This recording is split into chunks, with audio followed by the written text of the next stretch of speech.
ओम नमो भगवते वासुदेवाय। ओम नमो भगवते वासुदेवाय। ओम नमो भगवते वासुदेवाय। ओम अज्ञानतिमिरान्धस्य ज्ञानाञ्जनशलाकया चक्षुरुन्मिलितं येन तस्मै श्रीगुरवे नमः। श्रीचैतन्यमनोभीष्टं स्थापितं येन भूतले स्वयं रूप कदा मह्यं ददाति स्वपदान्तिकं।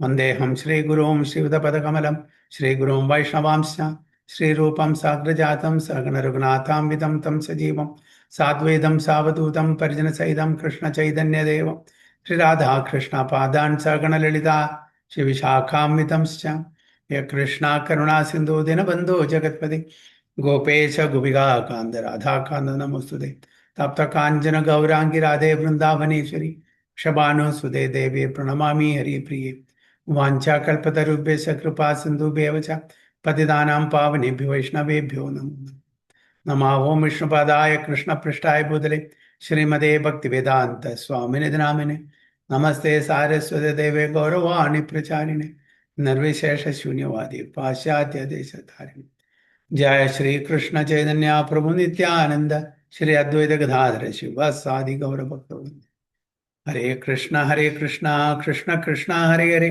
हरे राम राम राम हरे गुरुवे गौरचंद्राय राधिकाय तदालये कृष्णाय कृष्ण भक्ताय तद्भक्ताय नमो ഹരേ കൃഷ്ണ ഹരി ഓം തത്സത്. സോ എല്ലാവർക്കും ഇന്നത്തെ ഭഗവത്ഗീത ക്ലാസ്സിലേക്ക് സ്വാഗതം. എല്ലാവർക്കും എൻ്റെ വിനീതമായ പ്രണാമം.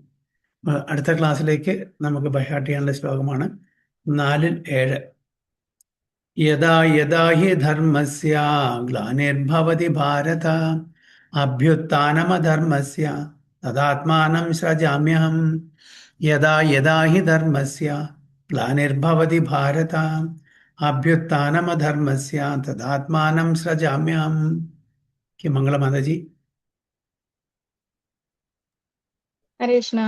कृष्ण प्रभु जी प्रणाम। हरे कृष्ण। हरे ओम कृष्ण. नमो भगवते वासुदेवाय। यदा यदा हि धर्मस्य ग्लानिर्भवति भारत अभ्युत्थानमधर्मस्य तदात्मानं सृजाम्यहम्। हरे कृष्ण। श्यामला माता जी.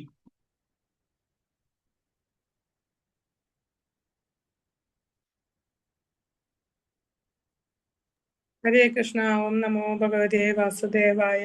यदा यदा हि धर्मस्य ग्लानिर्भवति भारत अभ्युत्थानमधर्मस्य तदात्मानं सृजाम्यहम्. हरे कृष्ण. सुजी माता जी. हरे कृष्ण। यदा यदा हि धर्मस्य ग्लानिर्भवति भारत अभ्युत्थानमधर्मस्य तदात्मानं सृजाम्यहम्. हरे कृष्ण. स्मिता माता जी. हरे कृष्ण। ओम नमो भगवते वासुदेवाय। यदा यदा हि धर्मस्य ग्लानिर्भवति भारत अभ्युत्थानमधर्मस्य तदात्मानं सृजाम्यहम्. വിവർത്തനം വായിക്കുന്നു. എപ്പോൾ എവിടെ ധർമാചരണത്തിന് ക്ഷയം നേരിടുന്നുവോ, എപ്പോൾ അധർമ്മം തഴച്ചു വളരുന്നുവോ, അപ്പോഴെല്ലാം ഞാൻ അവതരിക്കുന്നു. ഹേ ഭാരത. ഹരേ Krishna. Very good. Whenever and wherever there is a decline in religious practice, or descendant of Bharata, and a predominant rise of irreligion, at that time I descend myself. അപ്പോൾ എപ്പോഴൊക്കെ എവിടെയൊക്കെ ധർമ്മച്യുതി സംഭവിക്കുന്നുവോ ആ സമയത്തെല്ലാം ഞാൻ ഇവിടെ അവതരിക്കുന്നു എന്നാണ് പറയുന്നത്. അപ്പൊ ഇത് ഭഗവാന്റെ അവതാരത്തിന്റെ 3 പ്രധാനപ്പെട്ട ബാഹ്യ കാരണങ്ങളാണ് പറയുന്നത്. ഓരോ അവതാരത്തിന്റെ ബാഹ്യ കാരണങ്ങളും അതേപോലെ ആന്തരികമായിട്ടുള്ള കാരണങ്ങളുണ്ടായിരിക്കും. അതായത് എക്സ്റ്റേണൽ റീസൺസ്, ഇന്റേണൽ റീസൺസ്. ഇവിടെ ഈ 3 റീസൺസ് പ്രധാനപ്പെട്ട ബാഹ്യ കാരണങ്ങളാണ്. കാരണം ഈ കാര്യങ്ങൾ ചെയ്യാൻ വേണ്ടിയിട്ട് ഭഗവാൻ ഇവിടെ അവതരിക്കേണ്ട ആവശ്യമില്ല. ഗോലോകത്തിൽ ഇരുന്നു കൊണ്ടും ഇതെല്ലാം ചെയ്യാൻ പറ്റും. പക്ഷെ അതിൻ്റെ ആന്തരികമായ കാരണമാണ് നമ്മൾ നേരത്തെ, അതായത് തൻ്റെ ഭക്തന്മാർക്ക് ആസ്വാദനം പകരാൻ. അതാണ് മെയിനായിട്ട്. അപ്പം അത് ഫിസിക്കലി ഭഗവാൻ ഇവിടെ വരാതെ ബുദ്ധിമുട്ടാണ്. നമ്മൾ നേരത്തെ ഉദാഹരണം പറഞ്ഞ പോലെ നമ്മുടെ മക്കൾ പുറമേ ഉണ്ട്, നമ്മൾ ഫോട്ടോ കാണുന്നു അല്ലെങ്കിൽ വീഡിയോയിൽ സംസാരിക്കുന്നു, അതുകൊണ്ട് നമുക്ക് ആ 100% ആഹ്ലാദം കിട്ടില്ല. ഫിസിക്കലി നമ്മൾ അവരോട് ഇടപഴകുമ്പോഴാണ് നമുക്ക് പൂർണ്ണമായിട്ടുള്ള ആസ്വാദനം, സന്തോഷം ലഭിക്കുക. അതേപോലെ തന്നെ ഭഗവാൻ അവിടെ ഗോലോകത്തിലിരുന്ന് ഭഗവാന്റെ നാമം ജപിച്ചാൽ ഭഗവാന്റെ നാമം ഭഗവാനും തമ്മിൽ യാതൊരു അന്തരവുമില്ല. എങ്കിലും കൂടിയിട്ട് ആ ഫിസിക്കൽ ഒരു പ്രോക്സിമിറ്റിയിൽ നമ്മൾ അനുഭവിക്കുന്ന ആസ്വാദനം മറ്റൊന്നിനും കിട്ടില്ല. നാമം നാമം തമ്മിൽ വ്യത്യാസമില്ല, നമുക്കറിയാം അല്ലേ? അർച്ചവിഗ്രഹവും ഭഗവാനും തമ്മിൽ വ്യത്യാസമില്ല എന്നറിയാം, വ്യത്യാസം കാണാനും പാടില്ല. എങ്കിലും കൂടി ഭഗവാൻ നേരിട്ട് വന്ന് നമ്മളോട് ആദാൻ പ്രദാനം ചെയ്യുമ്പോൾ, റെസിപ്രോക്കൽ ഡീല് ചെയ്യുമ്പോൾ, പേഴ്സണലായിട്ട് ഫിസിക്കലായിട്ട് അതിൻ്റെ ഒരു സുഖം വേറെ. അപ്പം അതുകൊണ്ട് ആ ഒരു ആസ്വാദനം കൊടുക്കാൻ വേണ്ടിയിട്ട് ഭഗവാൻ ഇവിടെ അവതരിക്കും. അതാണ് ഇന്റേണൽ റീസൺസ്, അതാണ് പറയുന്നത്. അപ്പോൾ ഓരോ യുഗത്തിലും നമുക്കറിയാം, ഓരോ യുഗത്തിലും ഭഗവാൻ അവതരിക്കുന്നുണ്ട് അല്ലേ? ഓരോ മന്വന്തരത്തിലും അവതരിക്കുന്നുണ്ട്. പിന്നെ അങ്ങനെ പല തവണയും അതായത് ഇന്യൂമറബിൾ, നമുക്ക് എണ്ണി തിട്ടപ്പെടുത്താൻ പറ്റാത്ത അത്രയും അവതാരങ്ങൾ ഉണ്ട്. പക്ഷേ ഭാഗവതത്തിൽ കൊടുത്തിരിക്കുന്ന പ്രധാനപ്പെട്ട അവതാരങ്ങൾ ഭഗവാൻ ഏത് രൂപത്തിലും ഏത് സമയത്തും എങ്ങനെ വേണമെങ്കിൽ അവതരിക്കാം. ഒരുപാട് ഉദാഹരണങ്ങൾ നമ്മുടെ ശാസ്ത്രത്തിൽ. പക്ഷെ അതൊന്നും എല്ലാം എഴുതിയിട്ട് നമുക്ക് പറയുന്നത് ബ്രഹ്മാവ് പറയുന്നുണ്ട്. നമ്മൾ കഴിഞ്ഞ ക്ലാസ്സിൽ പറഞ്ഞ പോലെ ബ്രഹ്മാവ് പറയാണ്, അതായത് ഈ പ്രപഞ്ചത്തിലെ ഓരോ ആറ്റമിനെയും ചില സമയത്ത് ആധുനിക ശാസ്ത്രജ്ഞന്മാർക്ക് എണ്ണി തിട്ടപ്പെടുത്താൻ പറ്റും. ഈ പ്രപഞ്ചത്തിൽ എത്ര ആറ്റംസ് ഉണ്ട്, എത്ര അതായത് അണുക്കളുണ്ട്, അണുക്കൾ പറഞ്ഞ ആറ്റംസ്, അത്രയും അത് അവർക്ക് സാധിക്കുമായിരിക്കാം ഒരു കാലത്ത്. ഇന്ന് പറ്റില്ല. എത്ര ആറ്റംസ് ഉണ്ടെന്ന് അവർക്ക് കണ്ടുപിടിക്കാൻ ഇന്നത്തെ കാലത്ത് പറ്റില്ല. പക്ഷെ ഇൻ ഫ്യൂച്ചർ അത് മേ ബി ഇറ്റ്സ് പോസിബിൾ, അത് സാധിച്ചു വരും. പക്ഷെ ഭഗവാന്റെ അവതാരവും ഭഗവാന്റെ അവതാര ലീലകളും എണ്ണീട്ട് തിട്ടപ്പെടുത്താൻ നമുക്ക് പറ്റില്ല. അപ്പൊ അത്രയും അവതാര കാണിച്ചാൽ അത്രയും millions and billions of universes ഉണ്ട്. ഓരോ സമയത്തും ഈ ലീല കണ്ടിന്യൂഷൻ നടന്നുകൊണ്ടിരിക്കുകയാണ്. ഇവിടുത്തെ ലീല കഴിഞ്ഞ് വേറൊരു യൂണിവേഴ്സിൽ പോയി, അവിടുത്തെ ലീല കഴിഞ്ഞ് വേറൊരു അങ്ങനെ ഇത് ഇപ്പോൾ എല്ലാ സമയത്തും ഭഗവാൻ ഈ പ്രപഞ്ചത്തിലുണ്ട്. ഒരു തരത്തിലല്ലെങ്കിൽ മറ്റൊരു തരത്തിൽ, ഒരു ലോകത്തിലല്ലെങ്കിൽ മറ്റൊരു ലോകത്തിൽ ലീലകൾ കളിച്ചുകൊണ്ടിരിക്കുന്നു. എല്ലാത്തിൻ്റെ പർപ്പസും മോർ ഓർ ലെസ് ഇത് തന്നെയാണ്. എല്ലാവരും നമ്മളുടെ ഉദാഹരണം. അപ്പോൾ ഓരോ യുഗത്തിലും പക്ഷെ പൂർണ്ണ പുരുഷത്വം ഭഗവാൻ വരുന്നത് ബ്രഹ്മാവിൻ്റെ കൽപ്പത്തിൽ ഒരു പ്രാവശ്യം മാത്രമെന്ന് നമുക്കറിയാം. അത് നമ്മുടെ ഭാഗവതം മറ്റു ഗ്രന്ഥങ്ങളും പറയുന്നുണ്ട്. ഭഗവാന്റെ ശരിക്കുള്ള പൂർണ്ണ അവതാരം വരുന്നത്, അതായത് സ്വയം ഭഗവാൻ വരുന്നത് ബ്രഹ്മാവിൻ്റെ കൽപ്പത്തിൽ ഒരു പ്രാവശ്യം. അതേപോലെ ചൈതന്യ മഹാപ്രഭു വരുന്നത് ബ്രഹ്മാവിൻ്റെ കൽപ്പത്തിൽ ഒരു പ്രാവശ്യം വരുന്നുണ്ട്. അപ്പോൾ ഐ ഡിസൻ എന്ന് പറഞ്ഞാൽ ഭഗവാന്റെ പല രൂപങ്ങളുണ്ട്. ആ രൂപങ്ങളെ ആ പെർട്ടിക്കുലർ ലീല നടത്തുന്നു, തിരിച്ചു പോകുന്നു ഉദ്ദേശം കഴിഞ്ഞിട്ട്. പക്ഷെ ഭഗവാൻ സ്വയം, ശ്രീകൃഷ്ണ ഭഗവാൻ പറഞ്ഞാൽ എല്ലാ തരത്തിലുള്ള രസത്തിലുള്ള ലീലകളും കളിക്കുന്നുണ്ട്.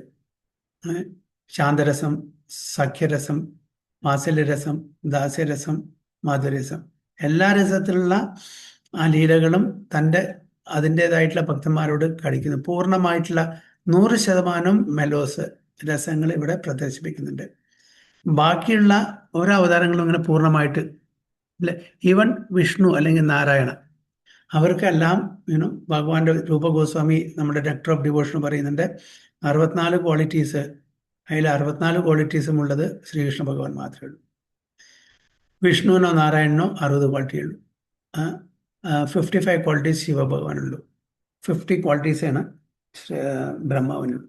ഇതെല്ലാം എന്താണ് ഇങ്ങനെ ഒരു കണക്ക് പറയുന്നത് വെച്ചാൽ, ഭഗവാൻ കൃഷ്ണന്റെ position, the highest position, top most position നമ്മളെ പറഞ്ഞ് മനസ്സിലാക്കി തരാൻ വേണ്ടിയാണ്.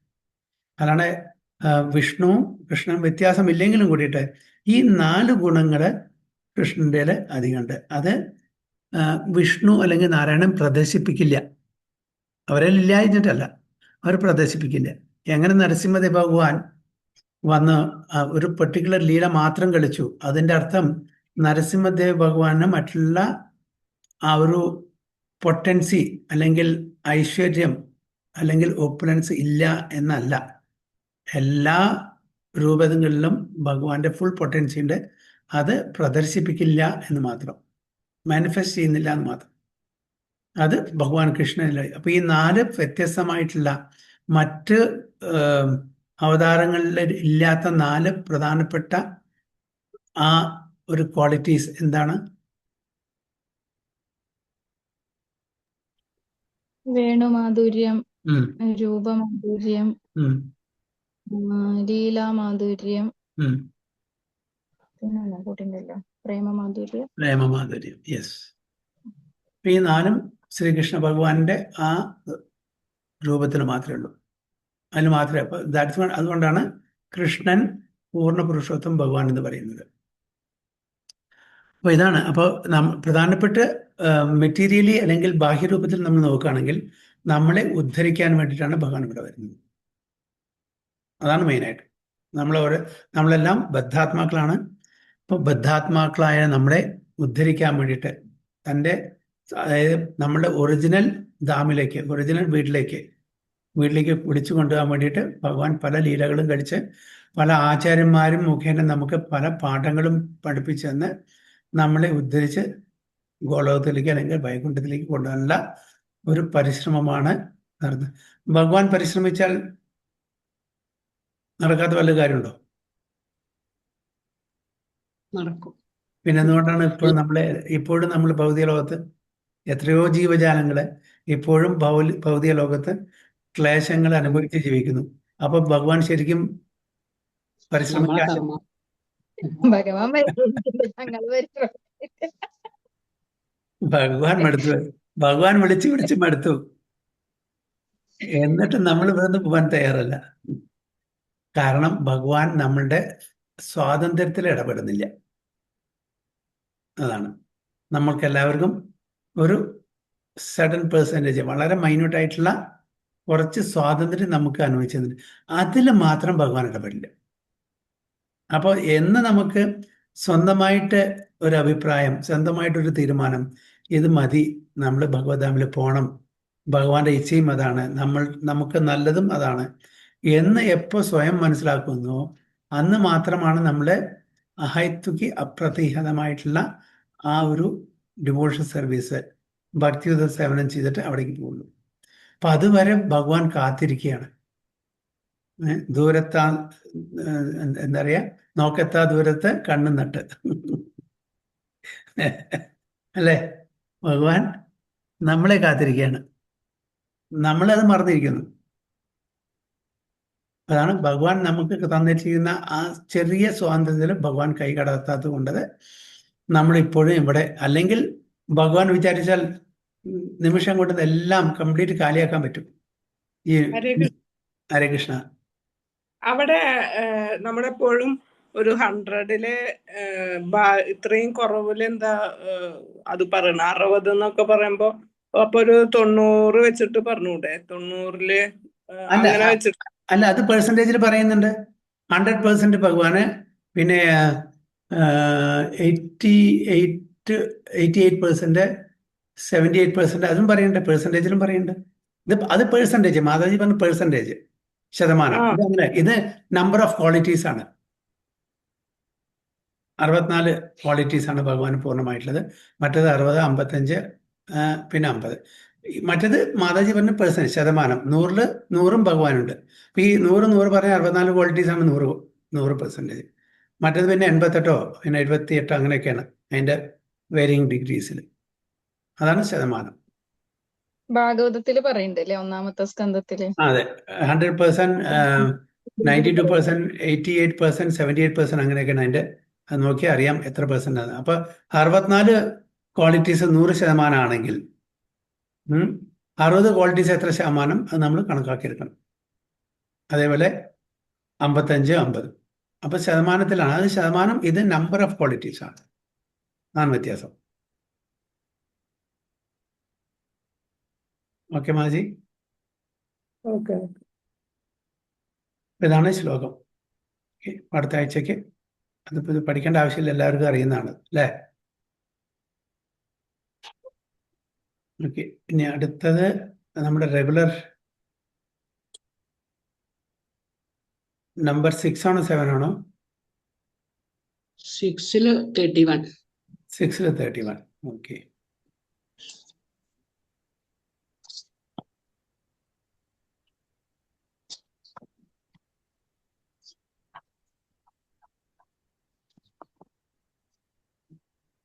ഈ ഭഗവത്ഗീത ആസ് ഇറ്റ് ഈസ് അധ്യായം 6 31-ാമത്തെ ശ്ലോകം. സർവഭൂതസ്ഥിതം യോ മാം ഭജതി ഏകത്വമാസ്ഥിത സർവഥാ വർത്തമാനോപി സയോഗീ മയി വർത്തതേ. സർവഭൂതസ്ഥിതം യോ മാം ഭജതി ഏകത്വമാസ്ഥിത സർവഥാ വർത്തമാനോപി സയോഗീ മയി വർത്തതേ. മംഗളമാതാജി. ഹരേ കൃഷ്ണ. ഹരേ കൃഷ്ണ. ഓം നമോ ഭഗവതേ വാസുദേവായ. ഓം നമോ ഭഗവതേ വാസുദേവായ. സർവഭൂതസ്ഥിതം യോ മാം ഭജത്യേകത്വമാസ്ഥിതഃ സർവദാ വർത്തമാനോപി സയോഗീ മയി വർത്തതേ. ഹരേ കൃഷ്ണ. ശ്യാമളമാതാജി. ഹരേ കൃഷ്ണ. ഓം നമോ ഭഗവതേ വാസുദേവായ. സർവഭൂതസ്ഥിതം യോ മാം ഭജത്യേകത്വമാസ്ഥിതഃ സർവദാ വർത്തമാനോപി സയോഗീ മയി വർത്തതേ. Very good. സ്മിതമാതാജി. ഹരേ കൃഷ്ണ. ഓം നമോ ഭഗവതി വാസുദേവായ. സർവഭൂതസ്ഥിതം യോ മാം ഭജത്യേകത്വമാസ്ഥിതഃ സർവദാ വർത്തമാനോപി സയോഗീ മയി വർത്തതേ. Very good. Okay. And Suji Mataji. Hare Krishna. Hare Krishna. Hare Krishna. Hare Krishna. സർവഭൂതസ്ഥിതം യോ മാം ഭജത്യേകത്വമാസ്ഥിത സർവഥാ വർത്തമാനോപി സയോഗീ മയി വർത്തതേ. ഹരേ കൃഷ്ണ. അതിന്റെ വിവർത്തനം കൂടി വായിച്ചോളൂ മാതാജി. ഞാനും പരമാത്മാവും ഒന്നു തന്നെ എന്നറിഞ്ഞുകൊണ്ട് ആരാധ്യനായ പരമാത്മാവിന്റെ സേവനത്തിൽ മുഴുകിയ യോഗി ഏതു സന്ദർഭത്തിലും എന്നിൽ തന്നെ ജീവിക്കുന്നു. ഹരേ Krishna. Very good. Such a yogi who engages in the worshipful service of Super Soul, knowing that I and the Super Soul are one, remains always in me in all circumstances. ഇവിടെ ഭഗവാൻ പറയുന്നത് അങ്ങനെ അഷ്ടാംഗ യോഗി, അങ്ങനെ ധ്യാന യോഗത്തിൽ നിമഗ്നനായിരിക്കുന്ന സമയത്ത് ഞാനും എന്താണ് പറയുക, I and the super soul, ഞാനും പരമാത്മാവും ഒന്നാണെന്ന് ധരിക്കുന്നു. Remains always in me in all circumstances. അപ്പോൾ such a yogi who engage in worshipful service super soul, knowing that I and the super soul are one. അതെങ്ങനെ നമ്മൾ മനസ്സിലാക്കുക? നമ്മൾ വണ്ണ അല്ല എന്നല്ല പറയുന്നത്, ജീവാത്മാവും പരമാത്മാവും ഒന്നല്ല എന്നാണ് പറയുന്നത്. പക്ഷെ ഇവിടെ പറയുന്നത് I and the super soul are one. അപ്പോൾ എങ്ങനെ മനസ്സിലാക്കാൻ പറ്റും? മമൈവാംസ ജീവലോകി അത് വെച്ചിട്ടാണ്. പറയൂ, എങ്ങനെ പറയൂ. അതായത് ഭഗവാനെ എല്ലാരിലും പരമാത്മാവായിട്ട് കുടികൊള്ളുന്നുണ്ട്.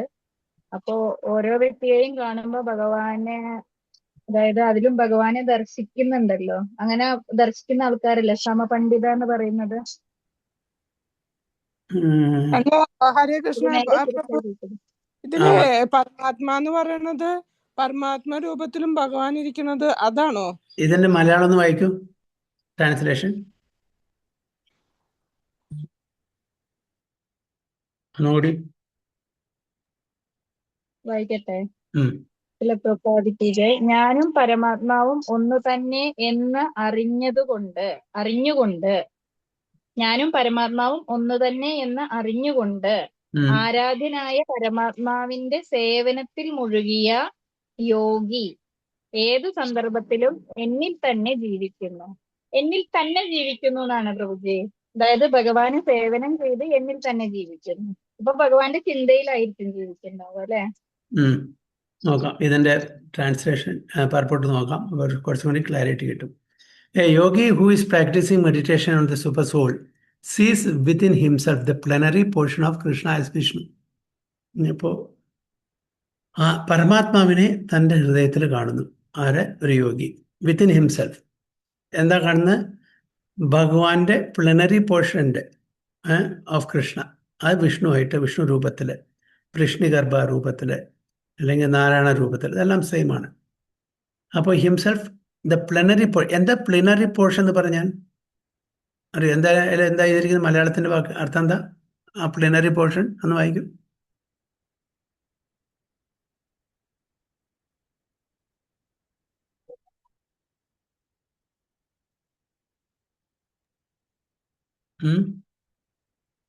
ഭാവാർത്ഥത്തിലാണോ പ്രഭുജി? അല്ല, ഇതില് വിവർത്തനത്തില് പ്ലനറി, അല്ല സോറി, ഭാവാർത്ഥത്തില് പ്ലനറി പോർഷൻ അതെന്താണ്? പൂർണാംശമായ എന്നാണ്. ആ കൃഷ്ണന്റെ പൂർണാംശമായ ശംഖചക്ര ഗദാപത്മധാരിയായ ചതുർഭുജ വിഷ്ണുവിനെ ആ ഹൃദയത്തിൽ കാണാൻ കഴിയുന്നു. ആർക്ക്? യോഗിക്ക്. അപ്പൊ പ്ലനറി പറഞ്ഞാൽ യോഗിക്ക്. പൂർണ്ണ അംശമാണ്. എങ്ങനെ ഭഗവാൻ പൂർണ്ണമാകുന്നു അതേപോലെ പൂർണ്ണമായിട്ടുള്ള അംശമാണ് ഭഗവാന്റെ എക്സ്പാൻഷൻ ആയിട്ടുള്ള വിഷ്ണു, നാരായണ, ഇതെല്ലാം പൂർണ്ണമാണ്. പക്ഷെ എന്താണ് അതവിടെ പ്രകടിപ്പിക്കുന്നില്ല പൂർണ്ണമായിട്ടുള്ള ഓപ്പുലൻസ്. അതുകൊണ്ടാണ് പറയുന്നത് ഈശോപനിഷത്തില് ഓം പൂർണ്ണമദ പൂർണ്ണമിദം പൂർണ്ണാത് പൂർണ്ണമുദച്യതേ പൂർണ്ണസ്യ പൂർണ്ണമാദായ പൂർണ്ണാം ഏവ അവശിഷ്യതേ. അപ്പൊ പൂർണ്ണത്തിന് വരുന്നത് മുഴുവൻ പൂർണ്ണമാണ്. പൂർണ്ണത്തിന് വരുന്ന മുഴുവന് പൂർണ്ണമാണ്. അത് കംപ്ലീറ്റ് ആണ്. അത് പെർഫെക്റ്റ് ആണ്. ഞാൻ നേരത്തെ ക്ലാസ്സിൽ പറഞ്ഞിട്ടുണ്ടായിരുന്നു, പ്രഭുപാദ സാധാരണ ഉപയോഗിക്കുന്നൊരു വാക്യമാണ് പാർട്ട് ആൻഡ് പാർസൽ മമൈ വാംശോ ജീവലോകെ ജീവഭൂത സനാതന. പ്രഭുപാദ അതിന് പാർട്ട് ആൻഡ് പാർസൽ എന്ന് പറയുന്നു. അപ്പോൾ അത് ഞാൻ കഴിഞ്ഞ ഒരുപാട് ക്ലാസ്സിൽ പറഞ്ഞിട്ടുണ്ട്. ആർക്കെങ്കിലും ഓർമ്മയുണ്ടോ എന്താണ് പാർട്ട് ആൻഡ് പാർസൽ എന്ന് പറഞ്ഞാൽ? അപ്പോൾ ഈ കയ്യ് എൻ്റെ ശരീരത്തിൻ്റെ ഒരു പാർട്ടാണ്. ഈ കയ്യ് പാർട്ട് ആൻഡ് പാർസൽ അല്ല. കയ്യ് പാർട്ട് മാത്രമാണ്. പക്ഷെ നമ്മൾ ഭഗവാന്റെ പാർട്ട് ആൻഡ് പാർസലാണ്. അപ്പോൾ രണ്ടും തമ്മിലുള്ള വ്യത്യാസം എന്താണ്? നമ്മുടെ ഉള്ളില് ജീവൻ എന്ന് പറഞ്ഞൊരു സംഭവം ഓൾറെഡി ഉള്ളതാണോ? അല്ല, ഞാൻ ഒരുപാട് 2-3 ക്ലാസ്സിൽ ഇതിൻ്റെ എക്സ്പ്ലനേഷൻ പറഞ്ഞിട്ടുണ്ട്. എന്താണ് അതിൻ്റെ വ്യത്യാസം? പാർട്ട് ആൻഡ് പാർസൽ ഇത് ആ പ്രത്യേക ഒരു യൂസേജ്, ഉപയോഗം പ്രഭുപാദ എന്തുകൊണ്ടാണ് we are part and parcel of the supreme lord. മമൈവാംശോ അംശാണ്. ജീവലോകെ ജീവഭൂത സനാതന. അപ്പോ അതിനെ ആ മമൈ വാംശം എന്ന് പറയുന്നത് എൻ്റെ അംശമാണ്. അപ്പൊ പ്രഭുപാദ അതിനെ ട്രാൻസ്ലേറ്റ് ചെയ്തിരിക്കുന്ന മലയാളത്തിലേക്ക് എങ്ങനെയാണെന്ന് അറിയില്ല, പക്ഷെ ഇംഗ്ലീഷിൽ പാർട്ട് ആൻഡ് പാർസൽ എന്ന് വെറും okay we are part of the supreme lord എന്ന് പറഞ്ഞൂടെ? എന്തുകൊണ്ട് പാർട്ട് ആൻഡ് പാർസൽ എന്ന് പറയുന്നു? അപ്പൊ അതിന്റെ മലയാളത്തിൽ യൂസേജ് എങ്ങനെ എനിക്കറിയില്ല, എന്താണ് യൂസ് ചെയ്തിരിക്കുന്നത്. പക്ഷെ പ്രഭുപാദ അതിനെ ട്രാൻസ്ലേറ്റ് മമൈവാംശോ എന്നുള്ളത് എത്രാമത്തേന്നറിയോ? ഇത് നോക്കാനായിരുന്നു. അതിലുണ്ടായിരിക്കും ചിലപ്പോൾ, അല്ലെങ്കിൽ പല സ്ഥലത്തും പാർട്ട് ആൻഡ് പാർസൽ എന്ന് യൂസ് ചെയ്തിട്ടുണ്ട്. അപ്പോൾ ഇതിന്റെ വ്യത്യാസം ഞാൻ വീണ്ടും പറയുന്നു, എൻ്റെ ഈ കയ്യ് എൻ്റെ പാർട്ട് മാത്രമാണ്, പാർട്ട് ഓഫ് ദിസ് ബോഡി. ഞാൻ പറയില്ല ഇത് part and parcel of my body. Part independent അല്ല, പൂർണ്ണമല്ല. പാർട്ട് ആൻഡ് പാർസൽ പറഞ്ഞാൽ പൂർണ്ണമാണ്. നമ്മൾ ഇൻഡിവിജ്വൽ യൂണിറ്റ് ആണ്, അത് കംപ്ലീറ്റും പെർഫെക്റ്റും ആണ്. ഓക്കെ, അപ്പൊ പൂർണ്ണത്തിന് പൂർണ്ണം വരുന്നു. അപ്പൊ പൂർണ്ണ എല്ലാം എന്തെല്ലാം എമിനേറ്റ് ചെയ്യുന്നു, ഉത്ഭവിക്കുന്നു, അതും പൂർണ്ണമാണ്. അപ്പൊ നമ്മളൊക്കെ ആ പൂർണ്ണത്തിന് ഉത്ഭവിച്ച ചെറിയ തോതിലുള്ള പൂർണ്ണമായിട്ടുള്ള അംശങ്ങളാണ്. അതായത് പ്ലിനറി പോർഷൻ എന്ന് പറഞ്ഞാൽ പൂർണ്ണമായിട്ടുള്ള അംശങ്ങൾ. അതായത് ഭഗവാന്റെ എല്ലാ ക്വാളിറ്റി നമുക്ക് ഉണ്ട് എന്നാണ് പറയുന്നത്. പൂർണ്ണമാണ് നമ്മൾ. അത് ഈ കൈ പൂർണ്ണമല്ല. ഈ കൈ ദേഹത്തിനോട് അറ്റാച്ച് ചെയ്യുമ്പോൾ മാത്രമേ പൂർണ്ണമാവുന്നുള്ളൂ. ഇൻഡിപെൻഡന്റ് അല്ല, അത് പൂർണ്ണമല്ല. ഇതിന് ഭക്ഷണം കഴിക്കുന്നുണ്ടെങ്കിൽ ഇത് എൻ്റെ ദേഹത്തോട് അറ്റാച്ച് ചെയ്തിരിക്കണം. ഇതിനെ ഡിറ്റാച്ച് ചെയ്താൽ അത് പൂർണ്ണമല്ല. അപ്പൊ അതുകൊണ്ട് കൈ പാർട്ട് ആൻഡ് പാർസൽ അല്ല. നമ്മളെ ജീവാത്മാവ് പൂർണ്ണമാണ്, പാർട്ട് ആൻഡ് പാർസലാണ്. കാരണം നമുക്ക് ഭഗവാന്റെ അതേ സച്ചിദാനന്ദമായിട്ടുള്ള ക്വാളിറ്റീസിന്റെ നമുക്ക് ഭഗവാനെ സേവിക്കാനുള്ള കംപ്ലീറ്റ് ഇൻഡിപെൻഡൻസ് തന്നിട്ടുണ്ട്. അപ്പൊ അതുകൊണ്ട് നമ്മൾ, അതായത് ജീവാത്മാക്കള് ഭഗവാന്റെ പൂർണ്ണമായിട്ടുള്ള സ്വരൂപത്തിൽ നിന്ന് വരുന്ന പൂർണ്ണമായിട്ടുള്ള അംശങ്ങളാണ്. അതാണ് himself the plenary portion of Krishna. അപ്പൊ വിഷ്ണു എന്നത് പ്ലനറിയാണ്, പൂർണ്ണമാണ്. എങ്ങനെ നമ്മളും ഭഗവാന്റെ അംശങ്ങളായിരുന്നു, പൂർണ്ണമാണ്, ഇൻഡിപെൻഡന്റ് ആണ്. അതേപോലെ വിഷ്ണു ഭഗവാന്റെ എക്സ്പാൻഷനാണ്, പൂർണ്ണമാണ്. അപ്പോൾ ആ വിഷ്ണുവിന്റെ ഇവിടെ ഒരു ആട്രിബ്യൂട്ട്സ് ആണ് പറഞ്ഞിരിക്കുന്നത്. With 4 hands holding conch, wheel, club and lotus flower. ഞാൻ പറഞ്ഞു മനസ്സിലായോ വ്യത്യാസം പാർട്ട് ആൻഡ് പാർസലിന്റെ? ഓം, അതായത് ഓം പൂർണ്ണമദ പൂർണ്ണമിദം പൂർണ്ണാത് പൂർണ്ണമുദച്യതേ പൂർണ്ണസ്യ പൂർണ്ണമാദായ പൂർണ്ണം ഏവ അവശിഷ്യതേ. അതായത് പൂർണ്ണത്തിന് പൂർണ്ണമായിട്ടുള്ള യൂണിറ്റുകൾ, കംപ്ലീറ്റ് ആൻഡ് പെർഫെക്റ്റ് യൂണിറ്റുകൾ ഉത്ഭവിക്കുന്നു പൂർണ്ണത്തിന്. എങ്കിലും ആ പൂർണ്ണത്തിൽ അവശേഷിക്കുന്നതും പൂർണ്ണമാണ്. അപ്പോൾ നമ്മളുടെ മെറ്റീരിയൽ മാത്സ് അവിടെ നടക്കില്ല. 1 + 1 = 1, 1 - 1 = 1. മെറ്റീരിയൽ മാത്സ് എന്താണ്? 1 + 1 = 2, 1 - 1 = 0. ആധ്യാത്മിക തലത്തിലുള്ള ആ കണക്ക് ആ പൂർണ്ണത്തിൽ എത്ര തന്നെ അങ്ങോട്ട് കൊടുത്താലും ശരി, പൂർണ്ണം തന്നെയാണ്. എത്ര തന്നെ പൂർണ്ണത്തിന് അതെന്ന് എടുത്താലും ശരി, അപ്പോഴും അത് പൂർണ്ണമാണ്. ഇതാണ് maths. So the yogi should know that Vishnu is not different from Krishna. Krishna in this form of super soul is situated in everyone's heart. എല്ലാവരുടെ ഹൃദയത്തിലും ഭഗവാൻ പരമാത്മാവായിട്ട് കൂടിയിട്ടുണ്ട്. Furthermore, there is no difference between the innumerable super souls present in the innumerable hearts of living entity. അപ്പോൾ ആ പരമാത്മാവും വിഷ്ണു ഭഗവാനും തമ്മിൽ യാതൊരു അന്തരവും ഇല്ല എന്ന് നമ്മൾ മനസ്സിലാക്കണം. ഓക്കെ, വിഷ്ണു ഭഗവാൻ പൂർണ്ണമാണ്. വിഷ്ണു ഭഗവാന്റെ ആ എക്സ്പാൻഷൻ ചെറിയ മൈന്യൂട്ടാണ്. അതുകൊണ്ട് വിഷ്ണു ഭഗവാന് തുല്യമല്ല എന്ന് പറയുന്നത് അപരാധമാണ്. ആണ് ദർ ഇസ് നോ ഡിഫറൻസ്. ഒരുപാട് പരമാത്മാവുണ്ട്. ആ പരമാത്മാവും വിഷ്ണു അല്ലെങ്കിൽ കൃഷ്ണനും തമ്മിൽ യാതൊരു വ്യത്യാസം നമ്മൾ കാണാൻ പാടില്ല. Nor is there A difference between A Krishna conscious person always engage in the transcendental service of the Lord Krishna and a perfect yogi engage in meditation. അതേപോലെ ഒരു കൃഷ്ണാവബോധത്തിലുള്ള ഒരു ഭക്തനും നിരന്തരമായിട്ട് പരമാത്മാവിൽ ധ്യാനിക്കുന്ന ഒരു യോഗിയും തമ്മിൽ വ്യത്യാസം കാണാൻ പാടില്ല. The yogi in Krishna consciousness, even though he may be engaged in various activities while in material existence, remains always situated in Krishna. This is confirmed in the Bhakti Rasamrita Sindhu of Srila Rupa Goswami. Nikileshu api ayasthasu jivan mukta sauchyate. A devotee of the Lord, always acting in Krishna consciousness, is automatically liberated. In the Narada Pancharatra, this is confirmed in this way. Dik kaladi anavachinne Krishne cheto vidhayacha tanmayo bhavadi kshipram jiva brahmani yojayet. By concentrating one's attention on the transcendental form of Krishna, who is all-pervading and beyond time and space, one becomes absorbed in thinking of Krishna and then attains the happy state of transcendental association with him. അപ്പോൾ ഭഗവാനിൽ ധ്യാനിച്ചുകൊണ്ട് നമ്മൾ ആ ഒരു കൺസിസ്റ്റൻസിയോട് ധ്യാനിക്കാൻ, അപ്പോൾ എന്താണ്, എപ്പോഴും നമ്മൾ ആ ചിന്തയിൽ നമ്മൾ മുഴുകിയിരിക്കും. അങ്ങനെ നമ്മൾ അത് ബ്ലിസ്ഫുൾ സ്റ്റേറ്റിലേക്ക് ഉയർത്തപ്പെടും എന്നാണ്. Krishna consciousness is the higher stage of trance in yoga practice. ഒരു ഭക്തി യോഗയാണ് യോഗ പ്രാക്ടീസിലെ ഏറ്റവും ഉന്നതമായിട്ടുള്ള ഒരു തലം. This very understanding that Krishna is present as Paramatma in everyone's heart makes the yogi faultless. The Vedas, Gopala Tapani Upanishad confirm this inconceivable potency of the Lord as follows. Ekopi san bahuda yo vibhati. Although the Lord is one, he is present in innumerable hearts as many. Similarly, in the Smriti Shastra it is said, Bhagwan ഒന്നാണെങ്കിലും കൂടി ഭഗവാൻ വിസ്തരണം ചെയ്യുന്നുണ്ട്, പലതുമായിട്ട് എല്ലാവരുടെയും ഹൃദയത്തിൽ പരമാത്മാവായിട്ട് കൊള്ളിക്കൊള്ളുന്നു. ഏക Evo പരോ Vishnu സർവവ്യാപി ന സംശയ ഐശ്വര്യാത് രൂപമേകം ച സൂര്യവത് ബഹുദ്യതേ. Vishnu is one and yet he is certainly all-pervading. സൂര്യൻ ഒന്നാണ് and yet ഒരുപാട് രശ്മികൾ പല സ്ഥലത്തേക്കും അത് പ്രചരിപ്പിക്കുന്നു. Vishnu is one and yet he is certainly all-pervading. എങ്ങനെ? പരമാത്മാവിന്റെ രൂപത്തിൽ.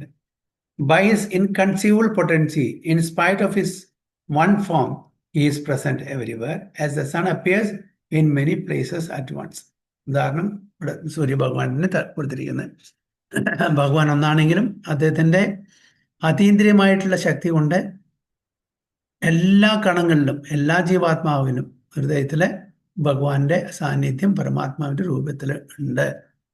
ഇതാണ് നമ്മൾ. അപ്പോൾ ഭഗവാനും നമ്മളും തമ്മിലുള്ള അന്തരം ക്വാളിറ്റിയിലല്ല ക്വാണ്ടിറ്റിയിൽ മാത്രമാണ്. അതുകൊണ്ട് നമ്മൾ ഭഗവാനും ഒന്നല്ല, നമ്മളും ഭഗവാനും ഒന്നല്ല എന്ന് മനസ്സിലാക്കണം. ഓക്കെ, എന്തെങ്കിലും സംശയം?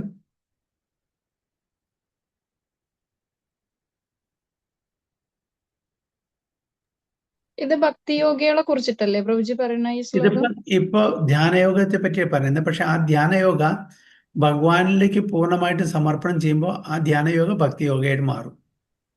അതാണ് പ്രബോധനം. അല്ല, ഈ ധ്യാനയോഗ തന്നെ നമ്മുടെ എന്തെങ്കിലും സിദ്ധിക്ക് വേണ്ടിയിട്ട്, ഭൗതിക തലത്തിലുള്ള സിദ്ധിക്ക് വേണ്ടിയിട്ട് ചെയ്യുന്നെങ്കിൽ അത് അപ്പോൾ അതിൻ്റെ റിസൾട്ട് മാറും. അപ്പൊ ഈ ധ്യാനയോഗത്തിലൂടെ ഭഗവാനെ പ്രാപിക്കാനാണ്, ഭഗവാന്റെ നിത്യസേവകനായിട്ട് ഉള്ള തലത്തിലേക്ക് ഉയരാനാണ് ഈ ധ്യാനയോഗി ആഗ്രഹിക്കുന്നുണ്ടെങ്കിൽ ഇത് ഭക്തിയോഗ മാത്രമാണ്, അതിൽ വ്യത്യാസമില്ല എന്നാണ് പ്രഭുപാദ. ഹരേ കൃഷ്ണ പ്രഭുജി. വിവർത്തനത്തില് പറയണത് പിന്നെ ധ്യാനയോഗികളെ കുറിച്ചിട്ട് തന്നെയാണോ പറയുന്നത്? ധ്യാനയോഗികളെ പറ്റി തന്നെ പറയുന്നത്. പക്ഷെ ആ ധ്യാനയോഗം എങ്ങനെ ഭക്തിയോഗമാക്കാം, ധ്യാനയോഗത്തിന്റെ ഉദ്ദേശം തന്നെ ഭഗവാന്റെ സേവകനായിട്ട് ഭഗവാന്റെ ധാമിൽ പോവാന്നുള്ളതാണ്. അപ്പൊ അതല്ല നമ്മളുടെ ഉദ്ദേശിച്ചാൽ അപ്പോൾ അത് ഭൗതിക തലത്തിലുള്ള വെറും സിദ്ധി ആർജിച്ചെടുക്കാനുള്ള ഒരു യോഗമായിട്ട് മാറും. നമ്മളും അമ്പലത്തിൽ പോകുന്നത്, നമ്മളും ഭക്തന്മാരാണ്. പക്ഷെ ശരിക്കും നമ്മൾ ഭക്തിയോഗിയാണോ ചോദിച്ചാൽ മിക്ക ആൾക്കാരും ഉത്തരം അല്ല എന്നായിരിക്കും. കാരണം നമ്മൾ അമ്പലത്തിൽ പോകുന്നത് നമ്മളുടെ കാര്യം സാധിക്കാൻ വേണ്ടിയിട്ടാണ്. നമ്മളുടെ ഇന്ദ്രിയ ഭോഗത്തിന് വേണ്ടിയിട്ട് ഭഗവാനോട് പ്രാർത്ഥിക്കുകയാണ്, എനിക്ക് നല്ല ജോലി വേണേ, നല്ല വീട് വേണേ, നല്ല കാറ് വേണേ, നല്ല കുടുംബം വേണേ. നേരെ മറിച്ച് നമ്മൾ പോകുന്നത് ഭഗവാന്റെ പ്രീതിക്ക് വേണ്ടിയായിരിക്കണം. അതാണ് ശരിക്കുള്ള ഭക്തിയോഗ. അത് ചെയ്യാത്തിടത്തോളം കാലം നമ്മൾ ഭക്തി മാർഗത്തിൽ പ്രാക്ടീസ് ചെയ്യുന്നുള്ളൂ, പക്ഷെ അതിന്റെ ഉദ്ദേശശുദ്ധി വേറെയാണ്. ഓക്കെ പ്രഭുജി. അതല്ലേ പ്രഭുജി, ഇപ്പോ ഇതിൽ പറയുന്നുണ്ടല്ലോ ഈ ട്രാൻസ്ലേഷനിലെ, പരമാത്മാവിന്റെ സേവനത്തിൽ മുഴുകിയ യോഗി ഏത് സന്ദർഭത്തിലും എന്നിൽ തന്നെ ജീവിക്കുന്നു.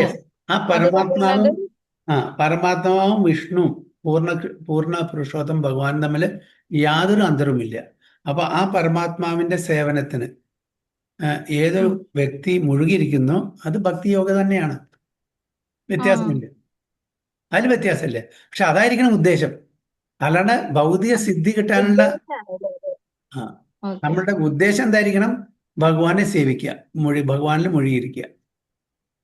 ഹരേ കൃഷ്ണ പ്രഭുജി. ഇതില് എനിക്ക് മനസ്സിലായത് വിവർത്തനത്തില് ഞാൻ ആത്മാവും, കേൾക്കുന്നുണ്ടോ പ്രഭു? കേൾക്കുന്നുണ്ട്. ഞാനും പരമാത്മാവും ഒന്ന് തന്നെ എന്ന് പറഞ്ഞത് കൊണ്ടെന്ന് പറയുമ്പോ അവിടെ ഭഗവാനും പരമാത്മാവും ഒന്ന് തന്നെ എന്നുള്ളതല്ലേ? അതെ. അങ്ങനെ ആരാണ് ആരാധിക്കുന്നത്? ആ ഒഴുകിയ യോഗി ഏത് സന്ദർഭത്തിലും ഭഗവാനിൽ തന്നെ. അപ്പൊ ഭഗവാനും പരമാത്മാവും ഒന്ന് തന്നെയാണെന്നാണ് പറയണത്. അതെ. അല്ലാണ്ട് യോഗിയല്ല. ഇവിടെ നമ്മള് ഭഗവാന്റെ പാർട്ടാണ്. അത് ഏത് സന്ദർഭത്തിലാണ് പ്രഭു അത് പറയാൻ കാരണം ഭഗവാന്റെ പൂർണ്ണ അംശമാണ് ഈ സൂപ്പർ സോൾ. ഭഗവാൻ കൃഷ്ണന്റെ പൂർണ്ണമായിട്ടുള്ള എക്സ്പാൻഷനാണ്, അംശമാണ് സൂപ്പർ സോൾ പരമാത്മാവ്. അതേപോലെ ആ ഭഗവാന്റെ തന്നെ പൂർണ്ണമായിട്ടുള്ള അംശമാണ് ജീവാത്മാവും. പക്ഷെ വ്യത്യാസം എന്താ? ഒന്ന് സെയിം ക്വാണ്ടിറ്റി സെയിം ക്വാളിറ്റി, നമ്മൾ സെയിം ക്വാളിറ്റി ലെസർ ക്വാണ്ടിറ്റി. ഇത്ര വ്യത്യാസമുള്ളൂ. നമ്മളും അംശമാണ്, വിഷ്ണു അംശം. അപ്പൊ ഒന്ന് സ്വാംശം, മറ്റേത് വിഭിന്ന അംശം. ഇപ്പഴാ മനസ്സിലായത്. ഇത് എന്താണെന്ന് മനസ്സിലായില്ല. അതായത് പരമാത്മാവും നമ്മളും തമ്മിലുള്ള വ്യത്യാസമാണ് പറഞ്ഞത്. പാർട്ട് ആൻഡ് പാർസൽ അല്ലേ? അതെ. ഒന്ന് നമ്മുടെ ജീവാത്മാക്കള് ഭഗവാന്റെ വിഭിന്ന അംശമാണ്, വിഷ്ണു തത്വങ്ങള് ഭഗവാന്റെ സ്വാംശമാണ്. സ്വാംശം പൂർണ്ണമാണ്. അതാണ് പ്ലിനറി എന്നുള്ള വാക്കിന് ഞാൻ അർത്ഥം പറഞ്ഞത്. പൂർണ്ണമാണ്, ഭഗവാന്റെ പൂർണ്ണ, എല്ലാം കൊണ്ടും ക്വാണ്ടിറ്റിയിലും ക്വാളിറ്റിയിലും എല്ലാം പൂർണ്ണമാണ്. അവർക്ക് വ്യത്യാസമില്ല. അപ്പൊ നമ്മൾ പരമാത്മാവിനെയും ശ്രീകൃഷ്ണ ഭഗവാനെയും നമ്മൾ വ്യത്യാസമായിട്ട് കാണാൻ പാടില്ല. അതൊരു ആസ്പെക്റ്റാണ് ഭഗവാന്റെ ആ ഒരു ശക്തി. പക്ഷെ നമ്മളും ഭഗവാനായിട്ടുള്ള അന്തരമുണ്ട്.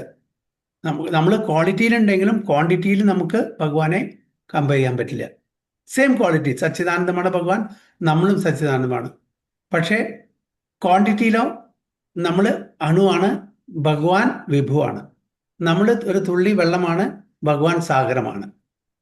അത് നം- അത് നമ്മുടെ ഗുരുവായൂരപ്പൻ ചതുർഭുജമായിട്ട് നിൽക്കുന്നുണ്ടെങ്കിലും ശ്രീകൃഷ്ണ ഭഗവാൻ തന്നെ. ആ അതന്നെ. എന്താണ് വ്യത്യാസം? അതിൽ വ്യത്യാസം നമ്മൾ മനസ്സിലാക്കേണ്ടത്, ശ്രീകൃഷ്ണ ഭഗവാനും ഗുരുവായൂരപ്പനും തമ്മിൽ ഒരു വ്യത്യാസമില്ല. വ്യത്യാസം ഇത്രയേ ഉള്ളൂ, ആ ഗുരുവായൂരപ്പന്റെ ആ രൂപത്തില് ശ്രീകൃഷ്ണ ഭഗവാന്റെ പൂർണ്ണമായിട്ടുള്ള ലീലകൾ ആടുന്നില്ല എന്ന് പറഞ്ഞു. പക്ഷെ അതിലെ എല്ലാ പൊട്ടൻസി ഉണ്ട്. ഉം.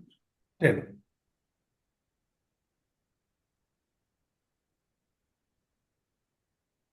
അപ്പോൾ ഇവിടെ ഐ ആൻഡ് സൂപ്പർ സോൾ പറഞ്ഞാൽ ഭഗവാൻ കൃഷ്ണനും ഭഗവാൻ കൃഷ്ണന്റെ എക്സ്പാൻഷൻ ആയിട്ടുള്ള പരമാത്മാവും. വലിയൊരു ഗുരുവായൂരപ്പൻ നമുക്ക് കാണിച്ചു തരുന്നത് ഞാൻ തന്നെയാണ് ശ്രീകൃഷ്ണൻ. യെസ്, വ്യത്യാസം ചതുർഭുജ നിൽക്കണുണ്ടെങ്കിലും അതാണ് നമ്മുടെ ഹൃദയത്തിൽ ചതുർഭുജധാരിയായിട്ടാണ് പരമാത്മ രൂപത്തിലാണെങ്കിലും ഞാൻ തന്നെയാണ് ശ്രീകൃഷ്ണൻ. അപ്പോൾ ഇവിടെ അതിന് പറയേണ്ട, അങ്ങനത്തെ യോഗി, അങ്ങനെ ധ്യാനഭഗ്നനായിട്ട് ഇരിക്കുന്ന ഒരു യോഗി, ഏതൊരു വ്യക്തി, ഏതൊരു യോഗിയാണോ ഞാനും അതായത് കൃഷ്ണനും പരമാത്മാവിനും തമ്മിൽ യാതൊരു വ്യത്യാസമില്ല എന്ന് മനസ്സിലാക്കുന്ന ആ യോഗി എപ്പോഴും എന്നിൽ കുടികൊള്ളുന്നു എന്നാണ് അർത്ഥം. കറക്റ്റായി പ്രഭു. പരമാത്മാവ് കൃഷ്ണൻ തന്നെയാണെന്ന് പറയണേ അല്ലേ? അതിൽ അന്തരം കാണാൻ പാടില്ല. പക്ഷെ നമ്മളും ഭഗവാനും തമ്മിൽ അന്തരം കാണണം. അപ്പൊ നമ്മൾ, അതായത് മായാവാദ ഫിലോസഫി വെച്ചിട്ട് ഞാനും ഭഗവാനും തമ്മിൽ യാതൊരു തത്വമസി അഹം ബ്രഹ്മാസ്മി എന്നൊക്കെ പറയില്ലേ, ഞാൻ നാരായണാകുന്നു, അത് തെറ്റാണ്.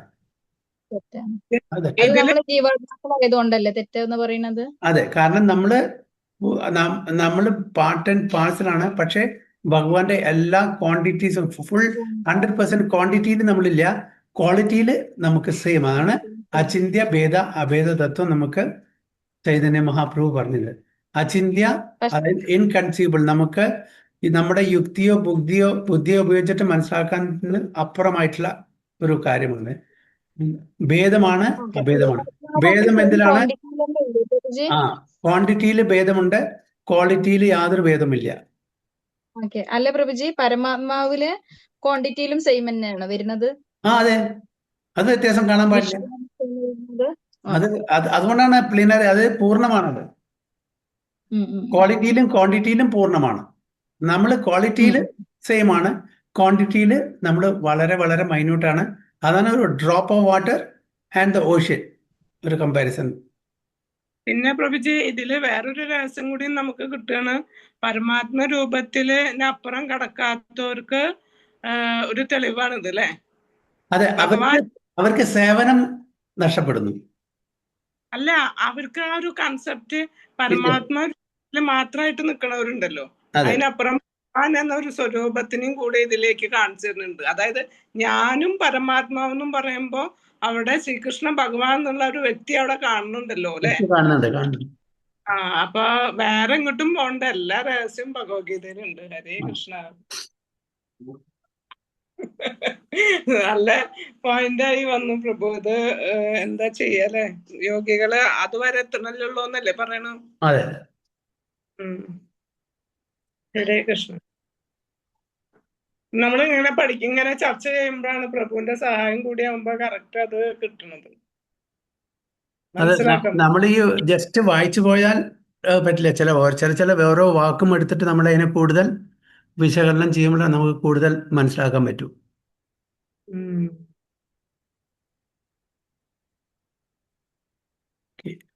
ടെക്സ്റ്റ് 32 കൂടി എടുക്കാം, ചെറുതാൻ ശ്ലോകമാണ്. ആത്മൗപമ്യേന സർവത്ര സമം പശ്യതി യോ അർജുന സുഖം വാ യദി വാ ദുഃഖം സയോഗി പരമോ മത. ആത്മൗപമ്യേന സർവത്ര സമം പശ്യതി യോ അർജുന സുഖം വാ യദി വാ ദുഃഖം സയോഗി പരമോ മത. ഓക്കെ, ശ്യാമള മാതാജി. ഹരേ കൃഷ്ണ. നമോ ഭഗവതേ വാസുദേവായ. ആത്മൗപമേന സർവത്ര സമം പശ്യതി യോ അർജുന സുഖം വാ യദി വാ ദുഃഖം സായോഗി പരമോ മതഃ. ഹരേ കൃഷ്ണ. മംഗള മാതാജി. ഹരേ കൃഷ്ണ. ഓം നമോ ഭഗവതേ വാസുദേവായ. ആത്മൗ ഭമ്മേന സർവത്ര സമം പശ്യതിയോ അർജുന സുഖം വാ യദി വാ ദുഃഖം സയോഗി പരമോ മതഃ. ഹരേ കൃഷ്ണ. സ്മിത മാതാജി. കൃഷ്ണ. നമോ ഭഗവതി വാസുദേവായ. ആത്മോ ബ്രഹ്മേന സർവത്ര സമം പശ്യതി യോ അർജുന സുഖം വാ യദി വാ ദുഃഖം സയോഗി പരമോ മതഃ. ഹരേ കൃഷ്ണ. ഓക്കെ, സ്തുതി മാതാജി. ഹരേ കൃഷ്ണ. ആത്മാവമ്യേന സർവത്ര സമം പശ്യതി യോ അർജുന സുഖം വായതി വാ ദുഃഖം സയോഗി പരമോ മത. ഹരേ കൃഷ്ണ. എന്റെ വിവർത്തനം കൂടി വായിച്ചോളൂ മാജി. ഹരേ കൃഷ്ണ. അല്ലയോ അർജുന, എല്ലാ ജീവികളെയും അവരുടെ സുഖത്തിലും ദുഃഖത്തിലും തന്നോട് സദൃശ്യനായി കണ്ട് സമഭാവനയോടെ വർത്തിക്കുന്നവനാണ് ഉത്തമനായ യോഗി. Okay, very good. അപ്പൊ ഇവിടെ ഹരേ കൃഷ്ണ. ഹരേ കൃഷ്ണ. അപ്പൊ ഇത് പറയുന്ന he is a perfect yogi who by comparison to his own self sees the true equality of all beings in both their happiness and distress for them. അപ്പൊ ഭഗവാൻ കൂടുതൽ നമ്മളെ, അതായത് ജീവാത്മാക്കൾ പല രൂപത്തിലും ഭാവത്തിലും ജീവാത്മാക്കളുണ്ട്. മനുഷ്യരൂപത്തിലുണ്ട്, മൃഗങ്ങളുടെ രൂപത്തിലുണ്ട്, പക്ഷികളുണ്ട്, കൃമികീടങ്ങളുണ്ട്, വൃക്ഷങ്ങളുണ്ട്, അല്ലെ? ഇവരെ എല്ലാവരും നമ്മൾ അവനവന് തുല്യമായിട്ട് കാണണം. അതാണ് ഭഗവത്ഗീതയിൽ ഭഗവാൻ പറയുന്ന വിദ്യാവിനയ സമ്പന്നെ ബ്രാഹ്മണേ ഗവിയസ്സിനി സുനി ചൈവ സ്വപാക്കേജ പണ്ഡിത സമദർശന. സമദർശിയായിരിക്കണം ഒരു യോഗി. വ്യത്യസ്തമായിട്ടുള്ള ശരീരം ധരിച്ചത് കൊണ്ട് നമ്മൾ അവരെ താഴ്ന്നിട്ട് കാണാൻ പാടില്ല. അപ്പോൾ ഒരു മൃഗം, അതൊരു മൃഗം, അതിന് ജീവന്, അതിന് ലോവർ ഇതാണ്. അതുകൊണ്ട് അതിനെ നമുക്ക് എന്ത് ചെയ്യാം എന്നുള്ള ഒരു മനോഭാവന തെറ്റ. നമുക്ക് എങ്ങനെ സന്തോഷം, സങ്കടം, ദുഃഖം, സുഖം ഉണ്ടോ അതേപോലെ എല്ലാ ജീവജാലങ്ങൾക്കും വ്യത്യസ്തമായിട്ടുള്ള അവബോധങ്ങളുള്ള ജീവജാലങ്ങൾക്കും അതിൻ്റെതായിട്ടുള്ള ഡിഗ്രിയിലെ സുഖം, ദുഃഖമുണ്ട്. അപ്പൊ അതിനെ നമ്മൾ ശല്യപ്പെടുത്താനോ അതിനെ ക്ഷയം വരുത്താനോ എന്താ പറയുക കൊടുക്കാനോ നമ്മൾ ചെയ്യാൻ പാടില്ല. കാരണം എല്ലാം ഭഗവാന്റെ തന്നെ അംശങ്ങളാണ്. അപ്പോൾ ഭഗവാന്റെ അംശത്തെ നമ്മളായാലും ശരി, മനുഷ്യരൂപത്തിലായാലും ശരി, മൃഗരൂപത്തിലായാലും ശരി, പക്ഷി ആയാലും ശരി, എല്ലാം ഒരേപോലെ കാണാൻ ആണ് in both their happiness and distress. അപ്പോൾ അങ്ങനെ ഒരു ശുദ്ധ ഭക്തനെ ഇവരെല്ലാവരും ഒരേപോലെ കാണാൻ പറ്റും. നമ്മൾ മാക്സിമം എല്ലാ മനുഷ്യരെയും നമ്മൾ ഒരുപോലെ കാണും. അവർ കറുത്താണ്, വെളുത്താണ്, ചുവപ്പാണ്, പച്ചയൊന്നും നോക്കില്ല. മനുഷ്യ കുലത്തിൽ ജനിച്ചാണ്, മനുഷ്യരാശിയിൽ ജനിച്ചാണ്. അപ്പോൾ നമ്മളെല്ലാവരും ഒരേപോലെ കാണും. അവർക്കും പെയിനും പ്ലഷറുണ്ട്, സുഖദുഃഖമുണ്ട്. പക്ഷേ മൃഗത്തിൻ്റെ കാര്യം വരുമ്പോൾ ചില ആൾക്കാർ പറയും, എഴുതിയിട്ടുണ്ടാവും ഐ ലവ് അനിമൽസ്. പക്ഷേ ഉച്ചത്തെയും രാത്രിയിലത്തെയും ഭക്ഷണം കഴിക്കുന്ന മേശപ്പുറത്ത് അവരുടെ മാംസം ഉണ്ടായിരിക്കും. ഐ ലവ് അനിമൽസ് പറയുമ്പോൾ ഞാൻ മൃഗങ്ങളെ സ്നേഹിക്കുന്നു. അങ്ങനെ സ്നേഹിക്കുന്നുണ്ടെങ്കിൽ അവരെ കൊന്നറുത്ത് നമ്മൾ ഭക്ഷണമായിട്ട് കഴിക്കുമോ? നമ്മുടെ മേശപ്പുറത്തെ ഡൈനിങ് ടേബിളിൽ അവരുടെ ഭക്ഷണം ഉണ്ടായിരിക്കുമോ, അവരുടെ മാംസം ഉണ്ടായിരിക്കുമോ കഴിക്കാൻ? അപ്പം അത് വെറും വാക്കാണ്, നമ്മളുടെ നാവിന്ന് വരുന്ന വാക്ക്, ഹൃദയത്തിൽ നിന്ന് വരുന്ന വാക്കല്ല. You don't love animals.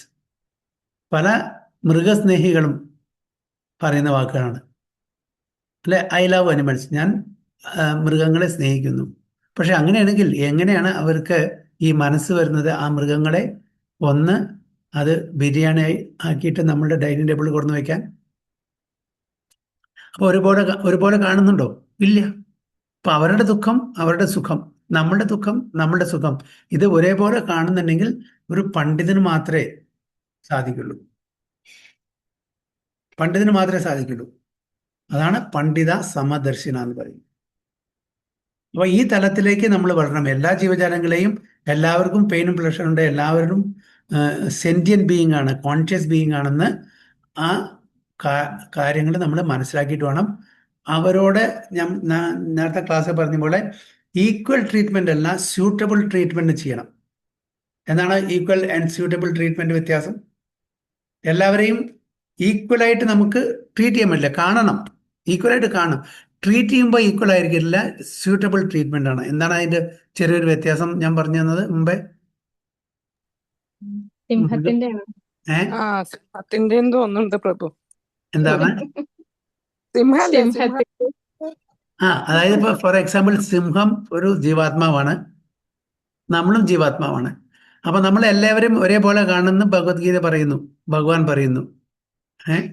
പക്ഷേ അവരോട് ഒരുപോലെ മനുഷ്യരോട് ഇടപെടുന്ന പോലെ സിംഹത്തിനോട് ഇടപെടാൻ പറ്റുമോ? അപ്പൊ അവരെ സ്യൂട്ടബിൾ ആയിട്ട് ട്രീറ്റ് ചെയ്യുക.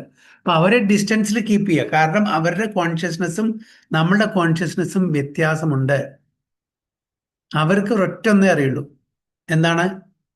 അവരുടെ ആ കോൺഷ്യസ്നെസ് ഒരേ ഒരു ലെവലിൽ മാത്രമേ ഉള്ളൂ. എന്താണ്? അന്നമയ കോശം. അന്നമയ കോശം അല്ലേ? അപ്പൊ അതിന്ന് ഉയർന്നിട്ടാണ് പ്രാണമയ കോശം, ജ്ഞാനമയ കോശം, വിജ്ഞാനമയ കോശം, ആനന്ദമയ കോശം. ഇത് മനുഷ്യർക്ക് മാത്രമേ ഉള്ളൂ. മറ്റതെല്ലാം അന്നമയ കോശം. പക്ഷെ മനുഷ്യരും അന്നമയ കോശത്തിൽ ഇഷ്ടം പോലെ ഉണ്ട്, അതൊന്നും ഉയർന്നിട്ടില്ല. അപ്പൊ അതുകൊണ്ട് സ്യൂട്ടബിൾ ട്രീറ്റ്മെന്റ് കൊടുക്കണം. എല്ലാവരെയും ഒരേപോലെ കണ്ടാലും കൂട്ടിയിട്ട് സ്യൂട്ടബിൾ ആയിട്ട് അവരെ ട്രീറ്റ് ചെയ്യണം. അവരുടെ ശരീരത്തിന്റെ സ്വഭാവം അനുസരിച്ച് നമ്മൾ പെരുമാറണം. അല്ലെങ്കിൽ നമുക്ക് ഉടനെ കേൾക്കാം മഹാപ്രസാദേ ഗോവിന്ദേ. അതുകൊണ്ട് അതാണ് പറയുന്നത്. അപ്പോൾ പണ്ഡിത സമദർശിന, സമമായിട്ട് ദർശിച്ചാലും കൂടിയിട്ട് അവരായിട്ട് ഇടപഴകുമ്പോൾ അവരുടെ കോൺഷ്യസ്നെസ് ലെവൽ മനസ്സിലാക്കി എന്നിട്ട് വേണം നമ്മൾ ഇടപഴകുമ്പോൾ. ഇല്ലെങ്കിൽ അത് ഡേഞ്ചറസ് ആയിരിക്കും. എന്താ പറഞ്ഞപ്പോ സൂട്ടബിൾ ട്രീറ്റും പിന്നെന്താ ഇംഗ്ലീഷിൽ മറ്റേത്? ഈക്വൽ സമമായിട്ടുള്ളത്. ഈക്വൽ വിഷനാണോ? ഈക്വൽ ആയിട്ട് നമ്മൾ അവരെ കാണണം. പക്ഷെ ട്രീറ്റ്മെന്റ്, നമ്മളുടെ ഇടപഴകല്, നമ്മളുടെ എന്താണ് പറയാ, ട്രീറ്റ്മെന്റ് നമ്മൾ അവരായിട്ട് ചെയ്യുന്ന ഒരു ഡീലിങ്സ് അത് സ്യൂട്ടബിൾ ആയിട്ടും അവരുടെ ശരീരത്തിന്റെ സ്വഭാവത്തിനനുസരിച്ചുള്ള ട്രീറ്റ്മെന്റ്. നമ്മൾ ഹയർ കോൺഷ്യസ്നസ് ഉള്ള ആൾക്കാരാണ്. അപ്പൊ ഒരു മൃഗത്തിനെ നമ്മളെ ഒരു കുത്താൻ വരുന്ന പോത്തിനോട് വേദം എഴുതി കൊടുത്തിട്ട് കാര്യമില്ല. അപ്പൊ അതനുസരിച്ച് അപ്പൊ കുത്താൻ വരുന്നുണ്ടെങ്കിൽ നമ്മളെന്താണ്, അവിടെ നിന്ന് കൊടുക്കല്ലായിരുന്നു, ഓടി രക്ഷപ്പെടണം നമുക്ക് ജീവന് പേടിയുണ്ടെങ്കിൽ. അപ്പൊ സ്യൂട്ടബിൾ ട്രീറ്റ്മെന്റ് ആണ് ഇരിക്കുന്നത്. അതും ജീവാത്മാവാണ്, ഞാനും ജീവാത്മാവാണ്, അതുകൊണ്ട് ഞാൻ ചെന്ന് ആലിംഗനം ചെയ്യാം എന്ന് പറഞ്ഞാൽ നടക്കില്ല. അത് സ്യൂട്ടബിൾ ട്രീറ്റ്മെന്റ് അല്ല. പക്ഷെ വിഷൻ ഈക്വൽ ആയിരിക്കണം. Treatment should be suitable. Clear ആയോ?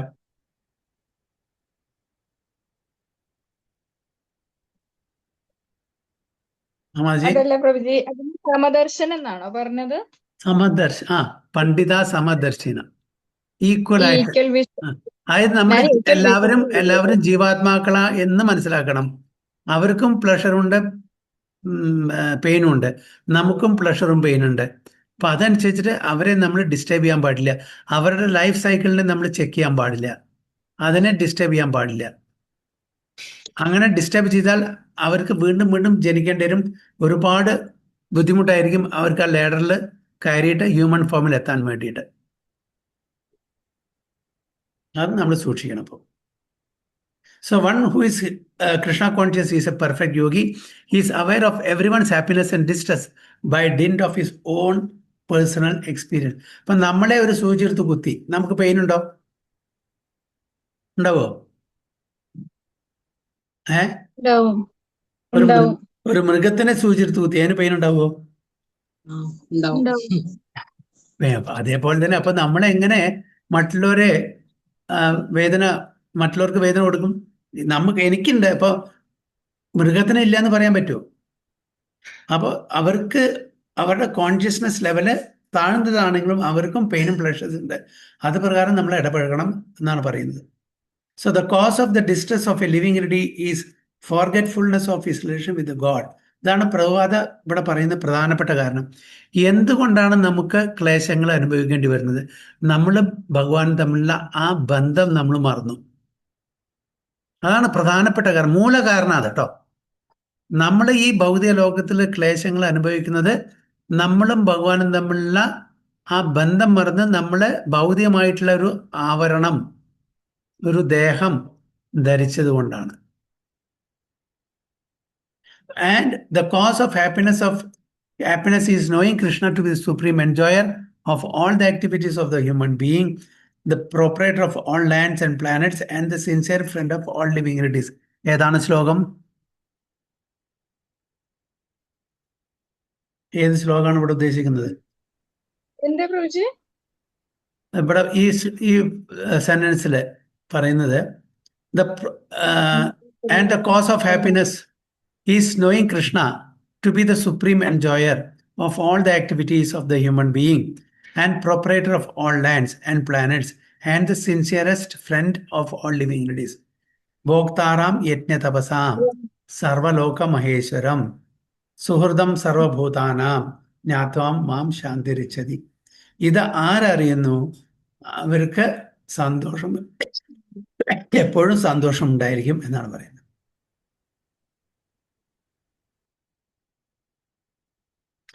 And because one in Krishna consciousness is happy, it tries to distribute the knowledge of Krishna everywhere.